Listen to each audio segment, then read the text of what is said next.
Thank you very much. And when you're done, just push this button and it'll turn green, and that means it's off. Thank you. Good morning. Good morning. You, Joan. Thank you so much for being here. We're here for the purpose of doing a video interview for the Roots to Boots project, and we're at the Dallas Jewish Community Center. The date is September the 10th, 2014. What I'd like to do first is to ask you to give me a very brief history of your parental family in Europe and how they came to South Africa. My dad was born in Lithuania, and at the age of 2, he thinks, he came to South Africa. They immigrated to South Africa. There's not a whole lot of detail that he remembers, but he knows he came either shortly after birth or within 2 years of being born. So there was... Where was he born? In Lithuania. In Lithuania. In I can't remember the name. Did the grandparents come as well? No, his grandparents were not alive. His parents came? His mother and his father came.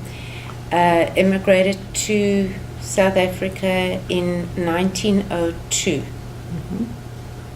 And so basically he grew up in South Africa. I did not know my grandparents at all. My grandmother died shortly thereafter after they immigrated. I don't know the circumstances. My father's father, my grandfather, died when I was a very young child, I think also when I was about 3 or 4. So I didn't know his parents at all. My mother was born in South Africa. Her parents, so my mother's my maternal grandparents were born also in Lithuania, and I can't remember the name of the town that they were born in. But they came sometime in 1800, the late 1800s, and she was born in South Africa in 1913. Her parents died. Her mother died when she was a teenager. Her father died shortly thereafter. Do you know what their profession was in South Africa? I don't know. I do not know either sex, maternal or paternal. My mother didn't talk much about her parents, and neither did my dad. He couldn't ever remember. What cities did they grow up in? My mother grew up in a small town on the West Rand, which is west of Johannesburg, called Randfontein. She grew up there, went to school there, and it was quite a thriving Jewish community there. And then she came to the big city of Johannesburg. There were just her and her brother that lived there. My father went straight to Johannesburg. He grew up in Johannesburg. He actually went to university in England. He was a doctor and graduated out of Edinburgh, and then came back to Johannesburg to practice as a general physician. My mother did not go to college. When she finished school, she had to go out to work. So she was actually moved down to the Cape Town, which is on the coast, worked there, and met my father somewhere in between, and they got married in 19 just before the end of the Second World War. They got married, so 1940 something. Do you know how they met? I think they met. I think my father went for a vacation down to Cape Town and met my mother, and then they were corresponded for a couple of months. And what's I never knew this, but when my mother just passed away a few years ago, and I found all these letters between my mother and father. Oh, how so sweet. it was wonderful. So they corresponded, and then I think they got married within about 3 or 4 months after having lovely. met, Lovely. and lived in Johannesburg. Lovely. There was my sister, my brother, and myself, and we all grew up in Johannesburg, all went to university in Johannesburg. My sister then immigrated to Israel, and she actually went originally as a volunteer for the 6-Day War to Israel. My brother immigrated to America. He's a doctor, he was a doctor, and did his housemanship here in New York. And I immigrated after I got married and came to Dallas. Let's talk about your childhood in South Africa. Were you living in Joburg as a child? What type of a school did you go to? I went to public school. At that time, the public, in the area where we lived, the public schools were like 70% Jewish. So it was wonderful. It was no need for a Jewish day school for myself. So we went to the public schools for both elementary and high school. Where did you get your Jewish education? I went to Cheder in elementary school from a very young age, and also, so it was every day before school, we would go in and have Cheder, and then oftentimes in the afternoon I also had a bat mitzvah, so carried on the Cheder after my bat mitzvah as well. But we were in a very Jewish area, all my friends were Jewish, the school was predominantly Jewish, so there was a lot of Jewish around us. Aside from being culturally Jewish, was the community also Zionist? Yes, very Zionist, very, very Zionist. Did you belong to any Zionist youth groups?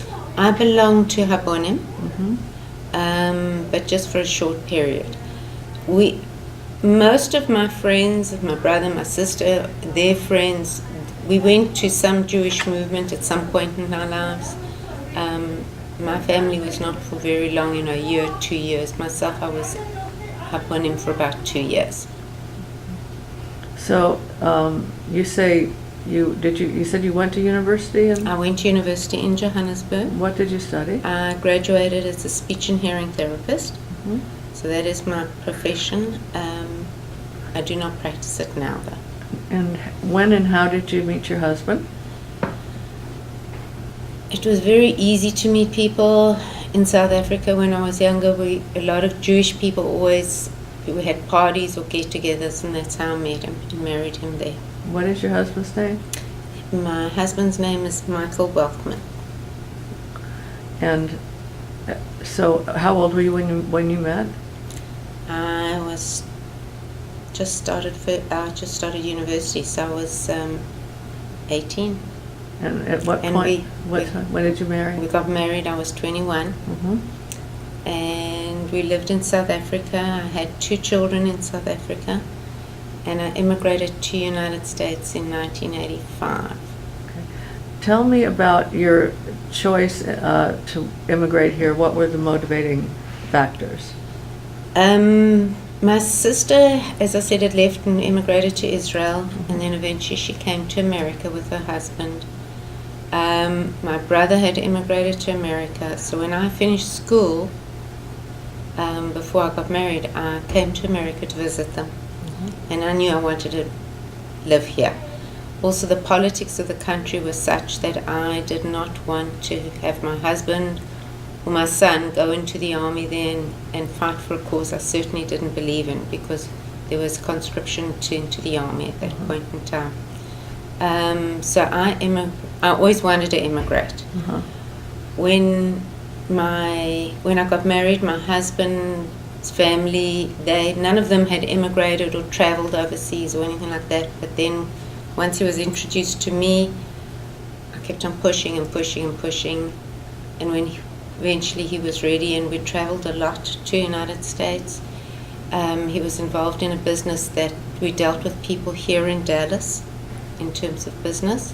And so Dallas was just a natural point of entry for us. What was his business? He was an accountant by profession, a CPA, but he was in direct marketing. So you already had contacts here in the Dallas area. Correct. So Dallas was your city of choice at the point that you decided to immigrate. Dallas was very high on the list. There were a couple of other factors. One was, first of all, I didn't want to go to the cold, so I wanted to go anywhere south. I wanted to raise my children in a very Jewish environment, in one where I didn't have to struggle to be Jewish. And somewhere where my husband felt he could earn a living. So those were the factors that governed where we went to. Then oftentimes when I travelled here to Dallas with him on business, I learned of more and more South Africans who'd moved here, and some who we knew very well from he had grown up with in South Africa, so that was a very important part in making our decision of where to come. So who were some of the South African families that you knew here before you came? Beverly and Peter Lewin, and Barbara and Arnie Stokel, and who else? There were some doctors and they'd moved away, so that's about it. So you had a good base of connections. Absolutely. How old were the children when you moved here? At that point, had 2 children. My oldest child, Talia, was 8, and Danny, my son, was 5. Okay. And what school choices did you make for them when you came here? Well, when we came here, Beverly, Lewin, and Peter were very instrumental in directing us where to go, what to look, and what to do. And we went straight and put my kids into Solomon Schechter, which is Anna Natlevy. Right. So it just wasn't even a choice. It was Exactly. like, this is what you're doing. Right, exactly. So, yeah. And did you have more children after that? I had a son that was born here, Alon here. And did he also go to Schechter? All 3 children went right through Schechter. Yeah. And then did you also affiliate with a synagogue? Yes, I did then, and I belong to the same one, and that's Sheriff Israel. So I still am members of Sheriff. So it sounds like you had a very easy time of integrating with the South African community. Correct. How about the rest of the Jewish community? What was your experience in terms of integrating into the larger Jewish community? For me, it was very easy. My kids went straight into school. I became very involved with the school. I did a lot of volunteer work. I was very involved with the PTO. And so I did a lot of work at the school, was always at the school. I fell pregnant pretty quickly after I came here, within the first month. So I was delivering challah to the rooms with a big belly, and so I was very involved and moved very quickly and easily into the Jewish community. I also joined the JCC, and I was involved with that, and with my kids. I put them into camps here. So very quickly I just made myself part of the community. And has that followed on since? Have you been able to continue that involvement? I'm still involved, very involved with the shul, and I was involved with the shul as well. I'm not really involved with the J anymore, because my kids have grown up and left. And the school, I've got, I'm not involved with it, but I am part of it. What about any other organizations? Have you reached out into the community at all? I do a lot of volunteering within the community, so I do volunteering a lot for the synagogue. I also do volunteering. I used to volunteer for Golden Acres. I do volunteering for Grace Hospice now, but I basically see their Jewish clientele. Very nice. And has your husband had an opportunity to be involved with the Jewish community? He was. I was divorced about 5 years after we emigrated, and he's since passed away. I see. Okay. So the children are what ages now? So I have a daughter who's 37. She lives in Detroit, Michigan. I have a son who is in LA. He is 34. And my baby is 28 and he lives here. Okay, so you must have grandchildren at this point? I have 2 grandchildren. 2 grandchildren. Yes. And where are they located? They're in Michigan. In Michigan. So you've got the kids kind of spread around, opportunities to travel to see them. Correct. So is there anything about South Africa that you miss? Absolutely. I would say South Africa just holds a very special place for me. I think if it wasn't for the politics, I would be back there. Not that I long to go there. I go there every year. I go back. I have a lot of friends there. I still have family there. The life, it's very, very easy to be Jewish. You don't have to struggle at it. You don't have to work at it. You don't have to make a point of being part of a community because it's just very easy.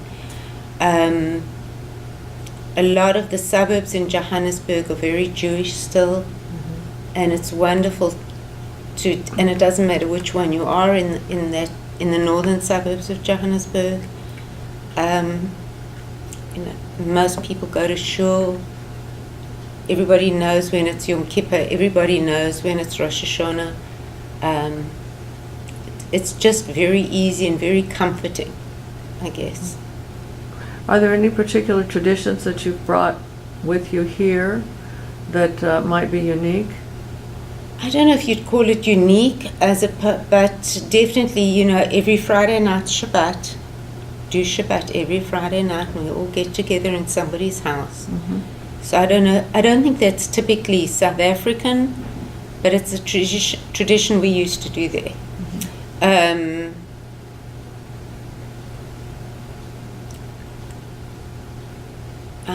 What else would it be? What about foods? Particular foods? Foods, I guess, are very Russian. We do what my mother used to cook, and I guess her mother used to cook as well. Yes, we do that still here now. So I guess a lot of what they used to do in Russia, we do. I brought it through with me, correct. Children, I've taught them how to make herring, chopped herring. We do a lot of herrings, a lot of liver, a lot of the baking that we did there. So were there any particular challenges that you faced when you moved here, or was it pretty easy? For me, I made a point of getting involved because that's the person who I am. So it wasn't that difficult for me. The other thing is because I've traveled to Dallas so many times before that, it wasn't totally strange for me. So it was very easy for me just to move in and head on out, because I am that kind of a person. Well, as you know, the process that we're going through here is to provide a legacy not just for the Dallas Jewish Historical Society and the particular project, the Roots to Boots project, but also for your family to know about you.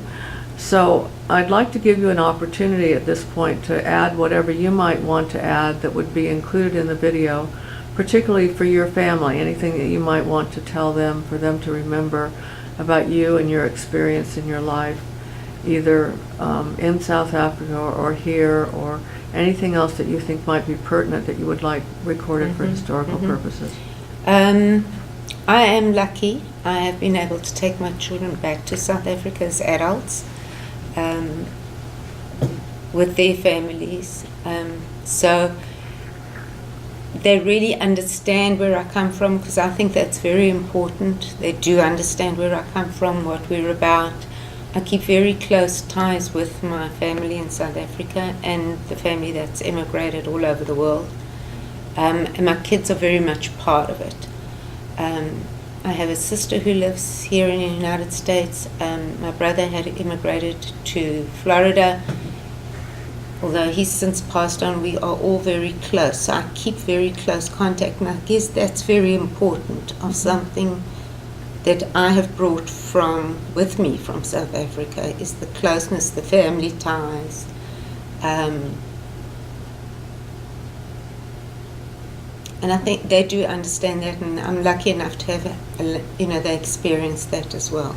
And I think partly what you might be telling them is that in going forward, it's important for them and their generation and to pass to their children the importance of family. Correct. And the importance of closeness and maintaining those bonds. Correct.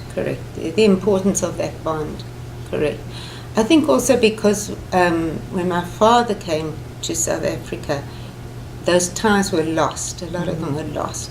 And because his parents died when he was young, and the same thing goes for my mother, there were never those ties. So definitely my generation, I know my cousins in South Africa, my first cousins, we kept very close contact. I understand. Yeah, I think because it wasn't there before, so we definitely try to maintain that. I understand. And I think that's very important for them. I would say most South African Jewish people is the family ties, and to maintain that. I'm hearing that a lot from many of the South Africans that I'm interviewing, and I'm hearing that same value. Yeah. Well, Joan, I want to thank you so much for taking the time to speak with me and adding to this very, very special project that we're working on. You will get at some point a copy of this video for your own archives and to share with your family. Well, thank you very much. Thank you so much. It's been a pleasure. Thank you.